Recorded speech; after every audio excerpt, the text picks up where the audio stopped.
आज हम लोग ईटीएस के बारे में बात करने वाले हैं। तो ईटीएस में के बारे में बात करने से पहले सबसे पहले आप लोगों को ये ध्यान रखना होगा कि जो हमने ग्लाइकोलिसिस पढ़ा और क्रेब्स साइकिल पढ़ा, तो ग्लाइकोलिसिस और क्रेब्स साइकिल के बाद जो प्रोडक्ट हम लोगों को मिल रहा था वहां पे हम लोग देख रहे थे कि जो साइकिल है वो या तो एरोबिक रिस्पिरेशन को फॉलो कर रहा है, ग्लाइकोलिसिस जो है या तो एरोबिक रिस्पिरेशन को फॉलो कर रहा है या तो फिर जो है आपका एनारोबिक रिस्पिरेशन को फॉलो कर रहा है। और अगर हम लोग एरोबिक रिस्पिरेशन की बात करें तो बोलते हैं कि भाई हम लोगों को ऑक्सीजन की जरूरत है, और अगर एनारोबिक रिस्पिरेशन की बात करें ऑक्सीजन की जरूरत नहीं होगी। लेकिन जैसे ही आपने पूरा पूरा क्रेब्स साइकिल पढ़ा तो वहां पे कोई भी स्टेप ऐसा नहीं था जहां पे कि आपको ऑक्सीजन की जरूरत हो या ऑक्सीजन का इन्वॉल्वमेंट हो। तो ये डिसाइड कौन करता है या कैसे सबस्ट्रेट को पता चलेगा कि भाई ऑक्सीजन यहाँ पे है या ऑक्सीजन नहीं है, एरोबिक रिस्पिरेशन फॉलो करना है या एनारोबिक रिस्पिरेशन फॉलो करना है।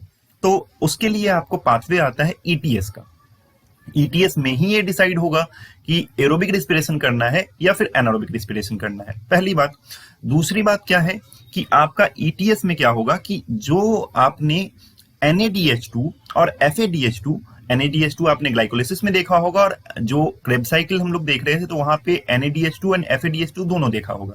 तो जो NADH2 और FADH2 ग्लाइकोलिसिस और क्रेब्स साइकिल में बन रहा है उसका क्या होगा, एनर्जी तो हम लोगों को चाहिए ही, तो उसका क्या होगा यहां पे हम लोग देखेंगे।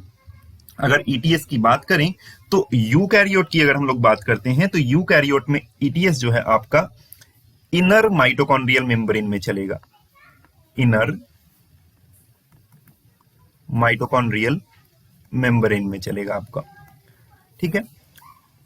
जब हम लोग क्रेब्स साइकिल की बात कर रहे थे तो क्रेब्स साइकिल में सारा का सारा एंजाइम जो है उसके मैट्रिक्स में प्रेजेंट था, लेकिन एक एंजाइम जो कि सक्सिनेट डिहाइड्रोजिनेज है वो कहां प्रेजेंट था, इनर माइटोकॉन्ड्रियल मेम्ब्रेन में। और यहां सक्सिनेट डिहाइड्रोजिनेज को आगे हम लोग देखेंगे।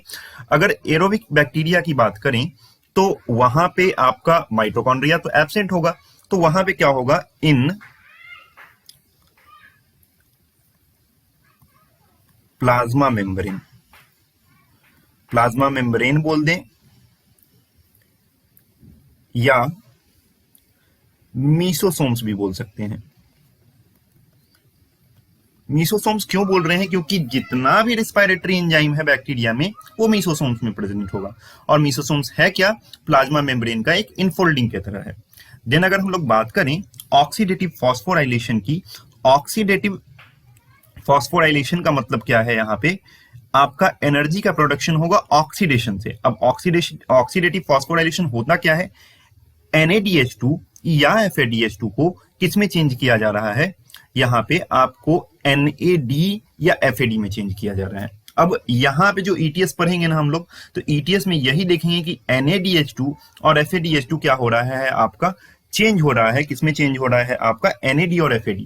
और NAD और FAD में चेंज क्यों हो रहा है, क्योंकि जो NAD और FAD है इसको फ्री किया जाता है। और फ्री क्यों किया जाता है, ताकि ये आगे जो है फिर से ग्लाइकोलिसिस और क्रेब्स साइकिल में पार्टिसिपेट करे और फिर से फूड का ऑक्सीडेशन करा सके। जब तक फ्री नहीं होगा तब तक फूड का ऑक्सीडेशन नहीं होगा। इसलिए NADH2 और FADH2 से हाइड्रोजन को निकाल करके उसको फ्री किया जाता है और फिर से जो ग्लाइकोलिसिस है और क्रेब्स साइकिल में पार्टिसिपेट करने के लिए छोड़ दिया जाता है। अब यहाँ पे होगा क्या, NADH2 या FADH2 से अगर हम लोग हाइड्रोजन निकाल दे रहे हैं तो हम लोग क्या बोलेंगे, ऑक्सीडेशन बोलेंगे। क्या बोलेंगे, ऑक्सीडेशन। और ऑक्सीडेशन यहां पे होता कैसे है, तो ऑक्सीडेशन में होगा क्या, हाइड्रोजन निकाल रहे हैं और प्लस क्या कर रहे हैं, हाइड्रोजन के साथ साथ इलेक्ट्रॉन भी निकल रहा है। और जो हाइड्रोजन और इलेक्ट्रॉन जो निकल रहा है, तो यहां पे जो टर्मिनल हाइड्रोजन एक्सेप्टर एक तरह से बोला जाता है, वो किसको बोला जाता है, आपके ऑक्सीजन को बोला जाता है, ठीक है। हाफ O2 अगर बोल दे रहे हैं तो ये सबसे पहले क्या करेगा, आपका इलेक्ट्रॉन को एक्सेप्ट करेगा। चलो भाई, 2 इलेक्ट्रॉन को मान लेते हैं, ये एक्सेप्ट किया। यही पूरा पूरा ETS में आपको पढ़ना है। ये इलेक्ट्रॉन को एक्सेप्ट किया और इलेक्ट्रॉन को एक्सेप्ट करने के बाद क्या हो जा रहा है, O2-2 बना दे रहा है। और ये O2-2 क्या है, फर्दर क्या करेगा, हाइड्रोजन को एक्सेप्ट करेगा। और हाइड्रोजन को एक्सेप्ट करने के बाद ये क्या बना देगा आपका H2O। और ये जो H2O बना है इसको बोला जाता है मेटाबॉलिक वाटर। क्या बोल देंगे? Metabolic water. तो यहां पे आपने क्या देखा कि ये इलेक्ट्रॉन जो है ये कंबाइन किया किससे? ऑक्सीजन से, और O-2 बना दिया। और यहां पे हम लोगों ने क्या बोला? फर्दर जो है हाइड्रोजन कंबाइन किया ये O-2 से, और क्या बना दिया? आपका वाटर बना दिया या मेटाबॉलिक वाटर बना दिया। फर्दर इसके बाद हम लोग अगर देखें यहां तो क्या बोल सकते हैं कि जो ईटीएस है, ईटीएस चलेगा कहां आपका? तो इनर माइटोकॉन्ड्रियल मेम्ब्रेन में चलेगा। हम लोगों ने अभी देखा कि इनर माइटोकॉन्ड्रियल मेम्ब्रेन में चलेगा। और इनर माइटोकॉन्ड्रियल मेम्ब्रेन में चलने से क्या होता है? हम लोगों ने क्या बोला कि NADH2 या FADH2 को फ्री किया जाता है और चेंज किस में किया जाएगा? NAD+ में। तो ये NAD+ में अगर चेंज हो गया तो इसका मतलब क्या है कि ये फ्री हो गया, और ये फर्दर क्या कर सकता है? फिर से क्रेब साइकिल में आपका क्या कर सकता है? फूड का ऑक्सीडेशन कर सकता है, यानी कि वहां से हाइड्रोजन ले सकता है। और ये कंटिन्यूअस फ्लो ऑफ हाइड्रोजन के लिए इसको फ्री करना जरूरी है, या फिर कंटिन्यूअस ऑक्सीडेशन ऑफ फूड करने के लिए NADH2 को फ्री करना जरूरी है। और जब तक NADH2 फ्री नहीं होगा ETS चलेगा नहीं, आपका साइकिल कंप्लीट नहीं होगा, रिस्पायरेशन कंप्लीट नहीं होगा, और ऑर्गेनिज्म का इवन डेथ भी हो सकता है। चलिए ठीक है, आगे देखते हैं। इसमें क्या हो गया कि ये हाइड्रोजन जो है यहां से निकल गया, और ये हाइड्रोजन निकल करके कहां जाएगा? आपका ETS में। चलिए भाई, ETS में चला गया। ये ETS में जाने से क्या होगा कि ये हाइड्रोजन क्या करता है? ये हाइड्रोजन आपका ETS में जा रहा है, साथ ही साथ हम लोग क्या बोलेंगे कि यहां पे इलेक्ट्रॉन भी साथ साथ जाता है। इलेक्ट्रॉन भी साथ साथ जाएगा, हाइड्रोजन के साथ साथ इलेक्ट्रॉन भी जाएगा, और इलेक्ट्रॉन के जाने के कारण से आपको क्या मिलेगा? एनर्जी मिलेगा।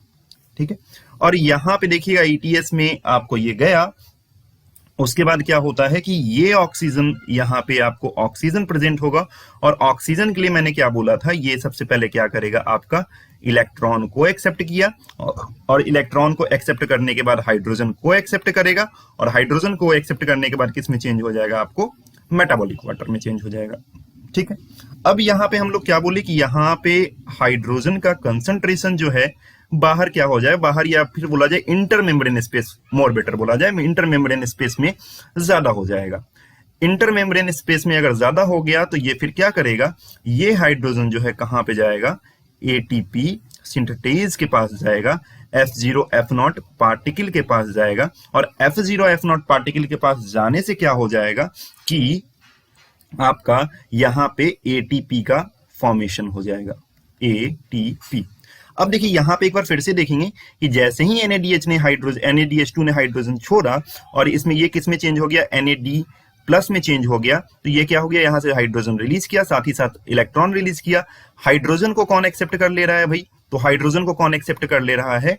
आपका ETS के लिए आपका चला जा रहा है, और इनर मेम्ब्रेन ऑफ माइटोकॉन्ड्रिया में ये चला जा रहा है। और उसके बाद जो इलेक्ट्रॉन है इसको सबसे पहले ऑक्सीजन ने एक्सेप्ट किया। इलेक्ट्रॉन जब ऑक्सीजन ने एक्सेप्ट किया तो हमने क्या बोला कि इलेक्ट्रॉन जब ऑक्सीजन एक्सेप्ट करेगा तो O-2 बना देगा, और O-2 तुरंत क्या करेगा? आपका मैट्रिक्स से H+ को ले लेगा, और ये क्या बना देगा? H2O। अब मैट्रिक्स से जो H+ लिया है, और यहां पे मैट्रिक्स में H+ की कमी हो जाएगी, और ये जो मैट्रिक्स में H+ की कमी हुई है ये किससे आपको मिलेगा? ये जो है आपका ATP सिंथेटेज से जो H+ पास हुआ है वो मैट्रिक्स में आपका आ जाएगा।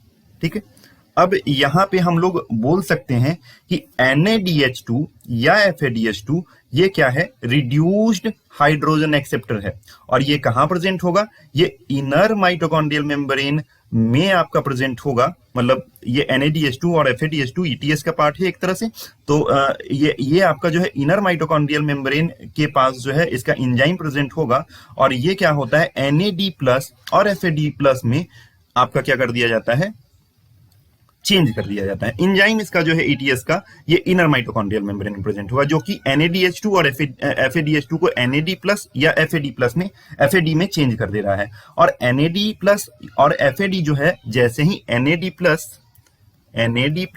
और FAD जो है जैसे ही चेंज हो गया तो ये क्या हो जाएगा? ये फ्री हो गया, और ये फर्दर क्या कर सकता है, ऑक्सीडेशन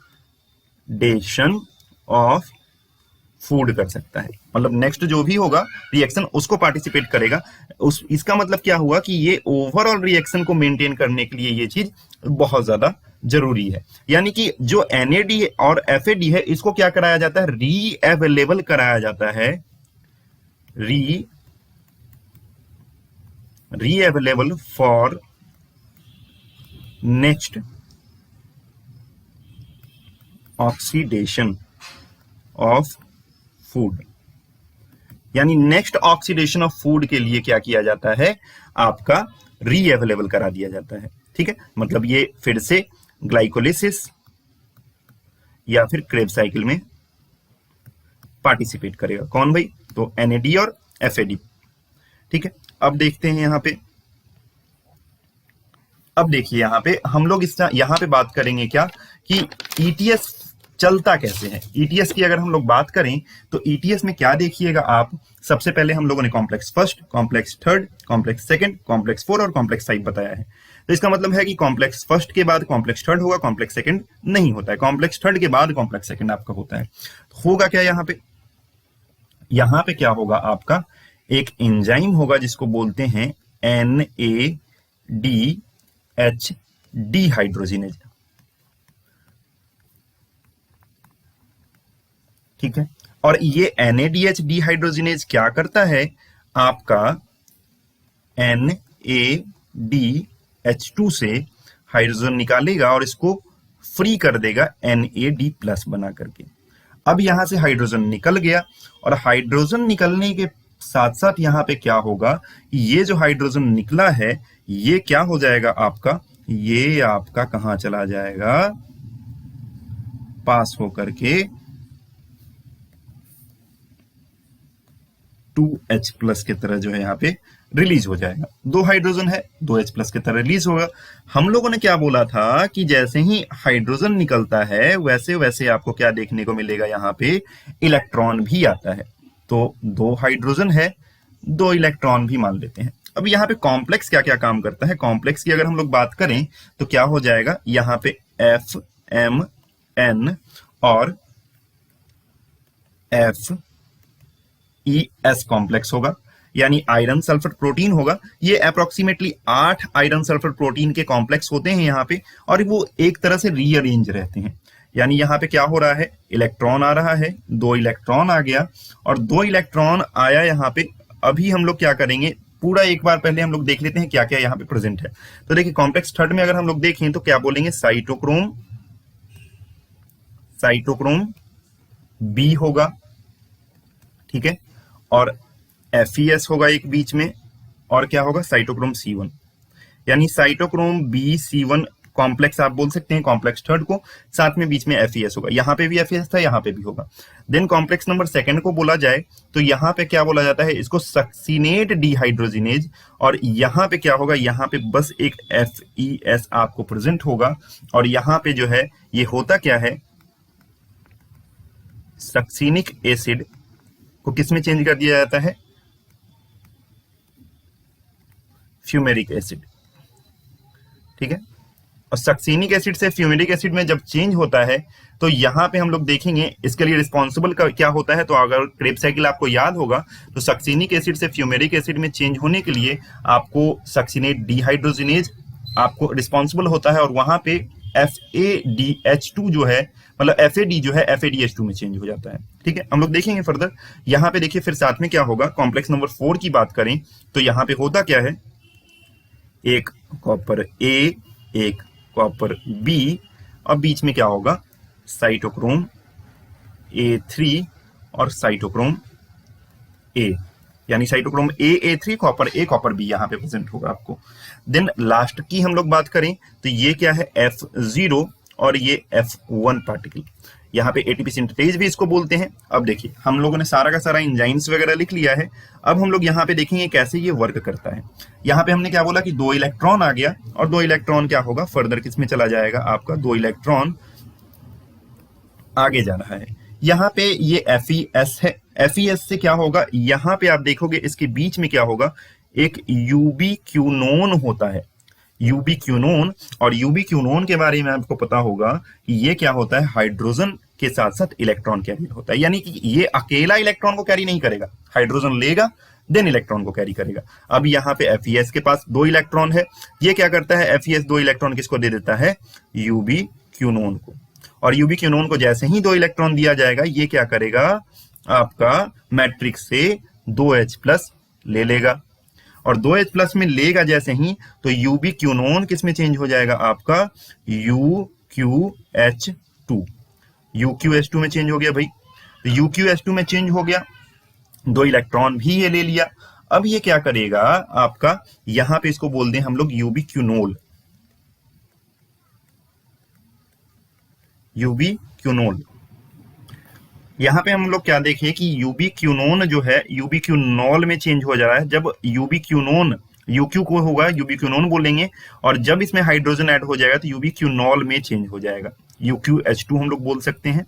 और जैसे ही यूबी क्यूनोन जो है यूबी क्यूनोल में चेंज हो जाएगा, यहाँ पे क्या होगा कि ये जो इलेक्ट्रॉन यहाँ पे था, एक इलेक्ट्रॉन जो है यूबी क्यूनोन अपने साथ रखता है और 2 प्रोटॉन को जो है आपका क्या करेगा, रिलीज कर देगा। और रिलीज करके क्या करेगा, आपका इंटर मेम्ब्रेन स्पेस की तरफ भेजना चाहेगा।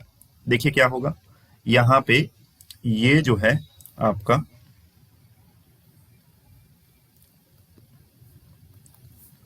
H+, ठीक है। अब यहां पे हम लोग क्या देखें, ये 2H+ है, लेकिन इलेक्ट्रॉन की बात करें तो इलेक्ट्रॉन जो है एक ही जाएगा, इलेक्ट्रॉन जो है यहां से एक ही जाएगा। और एक इलेक्ट्रॉन किसके पास जाएगा, साइटोक्रोम B के पास जाएगा। उसके बाद ये इलेक्ट्रॉन जो है यहां पे एक और हम लोग देखेंगे। अब यहां पे देखिए, जहां जहां इलेक्ट्रॉन ट्रांसफर हो रहा है, उस इलेक्ट्रॉन के ट्रांसफर के कारण से जो एनर्जी जनरेट होता है, उसके कारण से क्या होता है, मैट्रिक्स से H+ को खींच करके कहां लाया जा रहा है, इंटर मेम्ब्रेन स्पेस में लाया जा रहा है। और इंटर मेम्ब्रेन स्पेस में क्या करना है, H+ का कंसंट्रेशन बढ़ाना है। इसलिए क्या किया जा रहा है, मैट्रिक्स से H+ को खींच के कहां लाया जा रहा है, इंटर मेम्ब्रेन स्पेस में लाया जा रहा है। हम लोग देखेंगे अभी कैसे हो रहा है। यहां पे फिर देखिए, साइटोक्रोम कॉम्प्लेक्स थर्ड और कॉम्प्लेक्स सेकंड के बीच में भी क्या होगा, UQ और क्या हो जाएगा, UqH2 में ये चेंज हो जाएगा। अब ये UqH2 में हमेशा चेंज होता है, कैसे होगा भाई, तो हम लोग क्या बोलेंगे कि यहां पे हो क्या रहा है, ये आपका FeS है और FeS के पास क्या बाद क्या होगा, ये साइटोक्रोम C1 के पास जाएगा। और साइटोक्रोम C1 से क्या होगा, साइटोक्रोम C1 क्या करेगा आपका, ये यहाँ पे जो अपना इलेक्ट्रॉन है ये किसी और को देगा। अब किसको देगा हम लोग देखेंगे यहाँ पे। अब यहाँ पे देखिए यूबी क्यूनोन क्या करेगा, यहाँ पे जो यूबी क्यूनोन है ये कैसे फंक्शनल होता है, तो ये कैसे फंक्शनल होगा, हम लोगों ने क्या बोला कि सक्सिनिक एसिड जो है किसमें चेंज हो रहा है, फ्यूमेरिक एसिड में, या सक्सिनेट जो है फ्यूमेरेट में चेंज हो रहा है। यहाँ पे जो कॉम्प्लेक्स थर्ड है ना, यहाँ पे नो प्रोटॉन, यानी प्रोटॉन का ट्रांसपोर्ट नहीं होगा। अब होगा क्या यहाँ पे एक्चुअली, तो सक्सिनिक एसिड जो है फ्यूमेरिक एसिड में चेंज हो रहा है, और इसमें क्या हो रहा है, FAD किस में चेंज हो रहा है, FADH2। और FADH2 क्या करेगा, फर्दर अपना हाइड्रोजन दे देगा यहाँ पे, और ये फर्दर किस में चेंज हो जाएगा FAD। और FAD अगर दे दिया तो यहाँ हाइड्रोजन क्या करेगा, रिलीज करेगा। और ये जो हाइड्रोजन है ये कॉम्प्लेक्स सेकंड के होते हुए आपका इंटर मेम्ब्रेन में ना जाकर के क्या होता है, ये किस में चला जाएगा, आपका मैट्रिक्स में ही वापस चला जाएगा। तो ये हाइड्रोजन जो है यहाँ पे क्या हो जाएगा, 2H+, हम लोग इधर मैट्रिक्स में ही दे रहे हैं। इस टाइप से आपका काम करता है। अब FAD जो है, FADH2 जो है FAD में जैसे ही चेंज होगा तो हम लोग क्या बोलेंगे, यहाँ पे आपका क्या हो जाएगा, यहाँ पे आपका इलेक्ट्रॉन का भी ट्रांसफर होगा। इलेक्ट्रॉन का ट्रांसफर होगा तो क्या हो जाएगा, ये 2 इलेक्ट्रॉन जो है आपका FeS तक जाएगा। और FeS तक तो चला गया 2 इलेक्ट्रॉन, FeS तक 2 इलेक्ट्रॉन आ गया। अब 2 इलेक्ट्रॉन FeS के पास जो आया है, ये FeS क्या करता है, अपना इलेक्ट्रॉन किसको ट्रांसफर करेगा, यूबी क्यूनोन के पास। और जैसे ही इलेक्ट्रॉन का मूवमेंट होगा, जहां जहां इलेक्ट्रॉन का मूवमेंट आपको दिख रहा है एक कॉम्प्लेक्स से दूसरे कॉम्प्लेक्स के बीच में, तब समझिए कि वो क्या करेगा, आपको प्रोटॉन को पंप कराएगा, कहां से कहां तक, मैट्रिक्स से इंटर मेम्ब्रेन स्पेस के बीच में।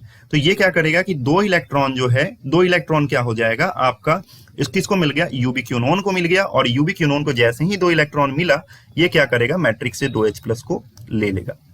अब क्या करेगा, देखिए यहां पे ये फर्दर यूबिक्यूनोन क्या करता है, एक इलेक्ट्रॉन को रखता है और एक इलेक्ट्रॉन को क्या कर देता है, साइटोक्रोम बी को दे देता है। एक इलेक्ट्रॉन जो है साइटोक्रोम बी को दे दिया। अब साइटोक्रोम बी को दे दिया तो यहाँ पे इलेक्ट्रॉन कितना हो गया, टोटल 2 इलेक्ट्रॉन हो गया। FeS से साइटोक्रोम बी C1 को साइटोक्रोम C1 को कितना इलेक्ट्रॉन जाएगा, 2 इलेक्ट्रॉन जाएगा। और 2 इलेक्ट्रॉन जाने के कारण से हम लोग क्या बोलेंगे, 2 इलेक्ट्रॉन किसका किसका इलेक्ट्रॉन है, एक इलेक्ट्रॉन जो है ये वाला यूबिक्यूनोन का है और एक वाला इलेक्ट्रॉन जो है ये वाला यूबिक्यूनोन का है। यानी एक इलेक्ट्रॉन जो है कॉम्प्लेक्स नंबर फर्स्ट के चलने के कारण से आया है, एक नंबर इलेक्ट्रॉन जो है कॉम्प्लेक्स नंबर सेकंड के चलने से आया है। यानी हम लोग बोल सकते हैं कॉम्प्लेक्स नंबर सेकंड और कॉम्प्लेक्स नंबर फर्स्ट दोनों मिलकर के किसको चलाता है, कॉम्प्लेक्स नंबर थर्ड को चलाता है। ठीक है, अब यहाँ पे क्या हो गया कि ये जो इलेक्ट्रॉन था वो किसको मिल गया, साइटोक्रोम बी को मिल गया। साइटोक्रोम बी से FeS को मिला और FeS से क्या हो गया, C1 को मिला। मैंने क्या बोला, जहां जहां इलेक्ट्रॉन चल रहा है, जहां जहां इलेक्ट्रॉन जो है एक आपका कॉम्प्लेक्स से दूसरे कॉम्प्लेक्स के बीच ट्रांसफर हो रहा है, वहां वहां क्या होगा, आपका H+ कहां से कहां खींचा जाएगा, H+ जो है ऊपर से खींचा जाएगा और कहां डाल दिया जाएगा, H+ आपको डाल दिया जाएगा ये इंटर मेम्ब्रेन स्पेस में डाल दिया जाएगा। तो यहां से H+ ले लिया गया है ना, यहां से H+ ले लिया गया, इंटर मेम्ब्रेन स्पेस में डाल दिया गया। यहां पे भी आप लोग देखोगे तो यहां पे भी आपको दिख रहा है क्या कि 2 इलेक्ट्रॉन को यहां पे ट्रांसफर किया जा रहा है एक कॉम्प्लेक्स सिस्टम से दूसरे कॉम्प्लेक्स सिस्टम की ओर। तो यहां पे भी 2 H+ जो है आपको मैट्रिक्स से आएगा और यहां पे भेज दिया जाएगा। ठीक है, यहां पे क्लियर हो गया। अब देखिए टोटल H+ कितना हो गया, यहां 2, यहां 2, यहां 2, यहां 2, यानी टोटल यहां पे 4 और ये 4 यहां पे हो गया। ठीक है, अब यहां पे देखिए क्या होगा कि यहां पे हम लोग देखेंगे एक और इंजाइम कॉम्प्लेक्स होता है जिसको कि बोलते हैं साइटोक्रोम सी। साइटोक्रोम सी जो है ये क्या होता है, मोबाइल इलेक्ट्रॉन कैरियर होता है। मोबाइल इलेक्ट्रॉन कैरियर का मतलब क्या हुआ कि अब देखिए कॉम्प्लेक्स नंबर 3 से लेकर के कॉम्प्लेक्स नंबर 4 की दूरी काफी है। तो ये क्या होगा कि कॉम्प्लेक्स नंबर 3 से कॉम्प्लेक्स नंबर 4 के बीच में इलेक्ट्रॉन को ट्रांसपोर्ट करेगा या मोबाइल करेगा, घूमते रहेगा और यहां से यहां लेकर के जाएगा, यहां से यहां उठा करके लेके जाएगा, यहां से यहां उठा के लेके जाएगा और बारी बारी से करेगा। क्यों कर रहा है, क्योंकि इसके बीच का डिस्टेंस काफी ज्यादा है। इस कारण से अगर इलेक्ट्रॉन को इतना दूर डायरेक्ट अगर ले जाया जाए तो हीट एनर्जी के फॉर्म में जो भी एनर्जी आपका बचा हुआ है वो लॉस हो जाएगा। तो इस कारण से क्या है कि एक मोबाइल इलेक्ट्रॉन कैरियर दे दिया गया है ताकि वो आराम से आसानी से आपका ट्रांसपोर्ट हो सके। तो यहां पे साइटोक्रोम सी हो गया और साइटोक्रोम सी से क्या देखोगे आप कि साइटोक्रोम सी से ये इलेक्ट्रॉन जो है 2 इलेक्ट्रॉन साइटोक्रोम सी के पास आ गया और साइटोक्रोम सी से 2 इलेक्ट्रॉन जो है कैरी करते हुए साइटोक्रोम सी किसको दे देगा, कॉपर ए को दे देगा। ठीक है, अब कॉपर ए से किसको मिलेगा, साइटोक्रोम ए को। साइटोक्रोम ए से किसको मिलेगा, साइटोक्रोम A3 को। साइटोक्रोम A3 से किसको मिलेगा, कॉपर बी को। और कॉपर बी से किसको मिलेगा, अब देखिए जो मेन हमारा ऑक्सीजन की बात कर रहे थे ये आपको मिलेगा यहां पे हाफ O2 और ये क्या करेगा आपका फाइनल इलेक्ट्रॉन एक्सेप्टर के साथ साथ आपका क्या रहता है, फाइनल हाइड्रोजन एक्सेप्टर भी रहता है। तो 2 O2 किसके साथ कंबाइन करेगा, यहाँ पे इलेक्ट्रॉन के साथ पहले कंबाइन करेगा। हाफ O2 जो है इलेक्ट्रॉन के साथ कंबाइन करेगा सबसे पहले और इलेक्ट्रॉन के साथ कंबाइन करने के कारण से क्या हो जाएगा, O-2 में कन्वर्ट हो जाएगा और O-2 में कन्वर्ट हो जाएगा तो वहां पे क्या जुड़ेगा, यहाँ पे हाइड्रोजन जुड़ेगा और हाइड्रोजन में जुड़ने के कारण से यहाँ पे मेटाबॉलिक वाटर जो है फॉर्म हो जाएगा। क्लियर है। अब यहाँ पे देखिएगा कि यहाँ पे हम लोग क्या बोल रहे हैं, इलेक्ट्रॉन का फ्लो हो रहा है और जहां जहां इलेक्ट्रॉन का फ्लो हो रहा है बिटवीन द आपका कॉम्प्लेक्स, हम लोग क्या बोलेंगे कि आपका H+ को कहां से कहां लाया जाएगा, मैट्रिक्स से इंटरमेम्ब्रेन स्पेस के बीच लाया जाएगा। 2 H+ लाया जा रहा है 2 इलेक्ट्रॉन का ट्रांसपोर्ट के कारण से। ठीक है, खींचा जाता है। ये एनर्जी जो है ना इलेक्ट्रॉन के ट्रांसफर के कारण से जो एनर्जी जनरेट हो रहा है उसके कारण से आपका ये काम हो रहा है। अब देखिए यहाँ पे इलेक्ट्रॉन जो हाइड्रोजन है ये कितना हो गया, 2 यहां 2 यहां। यही एनसीईआरटी में आपको 4H+ के तौर पे दिखाया गया है, 4 यहां और ये 2 यहां। ठीक है, अब क्या होगा कि ये जितना भी है प्रोटॉन, ये जितना भी प्रोटॉन है, ये क्या हो जाएगा, आपको कॉम्प्लेक्स नंबर 5 से निकलेगा।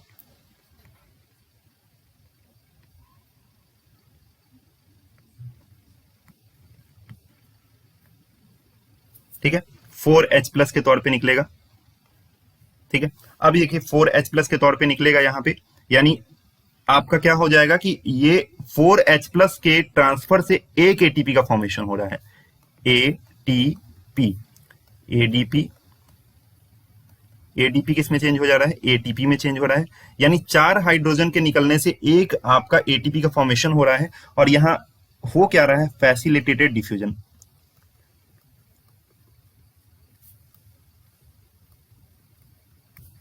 ठीक है, अब ये जो है यहां पे क्या हो जा रहा है, प्रोटॉन ग्रेडियंट ब्रेक हो रहा है। अब यहां पे अगर आप देखिएगा तो बोल सकते हैं यहां पे प्रोटॉन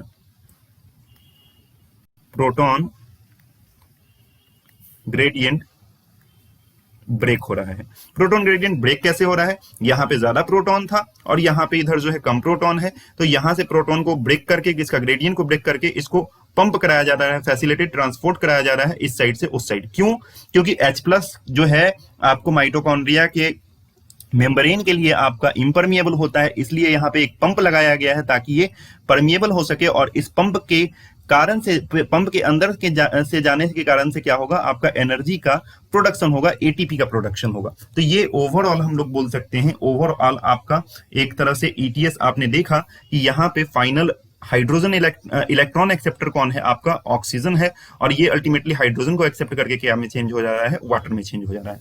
अब देखिए कई बार देखिएगा कि साइनाइड पॉइजनिंग का केस आता है। साइनाइड पॉइजनिंग में क्या होता है कि ये जो मोबाइल इलेक्ट्रॉन कैरियर है, ये मोबाइल इलेक्ट्रॉन कैरियर है, इसी को क्या कर देता है, ब्लॉक कर दिया जाता है ना। मोबाइल इलेक्ट्रॉन कैरियर बोलिए या फिर जो कॉपर कॉम्प्लेक्स है, इसी को ब्लॉक कर दिया जाता है। अगर ये कॉपर कॉम्प्लेक्स है, ये जो है कॉपर जो है साइनाइड के साथ रिएक्शन करेगा और ये जो है ब्लॉक हो जाएगा अगर, तो क्या हो जाएगा कि आपका इलेक्ट्रॉन इससे ट्रांसफर ही नहीं होगा, और जब तक इलेक्ट्रॉन ट्रांसफर नहीं होगा तो ऑक्सीजन को इलेक्ट्रॉन मिलेगा नहीं, और ऑक्सीजन को इलेक्ट्रॉन मिलेगा नहीं तो अल्टीमेटली हम लोग क्या बोल सकते हैं कि रिस्पायरेशन आपका पूरा नहीं होगा, और रिस्पायरेशन पूरा नहीं होगा तो साइनाइड के कारण से ऑर्गेनिज्म का डेथ हो जाता है। अब यहाँ पे हम लोग एटीपी का कैलकुलेशन करेंगे। अगर एटीपी का कैलकुलेशन करें तो क्या होगा कि अगर हम लोग बात करें NADH डिहाइड्रोजिनेज जब वर्क करेगा, यानी कि NADH2 जो है NAD में जब चेंज होगा, तो complex number first, second, complex number first, third और फोर्थ काम करेगा। 1, 3 और 4 काम करेगा कब, जब NADH जो है आपका किसमें चेंज, NADH2 किसमें चेंज हो जाएगा, NAD में चेंज होगा। 1, 3 और 4, 1, 3 और 4 अगर काम करेगा तो यहां से 4 प्रोटॉन, यहां से 4 प्रोटॉन और यहां से 2 प्रोटॉन, यानी टोटल कितना हो गया, 10 प्रोटॉन हो गया। 10 प्रोटॉन को पंप किया जाएगा यहां से, और एटीपी का प्रोडक्शन देखेंगे। और अगर हम लोग बोल रहे हैं, अगर जो है आपका FADH2 जो है FAD में अगर चेंज हो रहा है, FADH2 जो है FAD में चेंज हो जा रहा है, तब क्या होगा, आपका कॉम्प्लेक्स नंबर कौन कौन सा काम करेगा, सेकंड, थर्ड और फोर्थ। यानी कि यहां से 4 प्रोटॉन और यहां से 4 प्रोटॉन, यानी टोटल जो है 6 प्रोटॉन हो गया। यानी FADH2 जब काम करेगा तो 6 प्रोटॉन, और NADH2 जब काम करेगा तो कितना हो जाएगा आपका 10 प्रोटॉन। तो अब हम लोग देखेंगे कैसे ये वर्क करता है।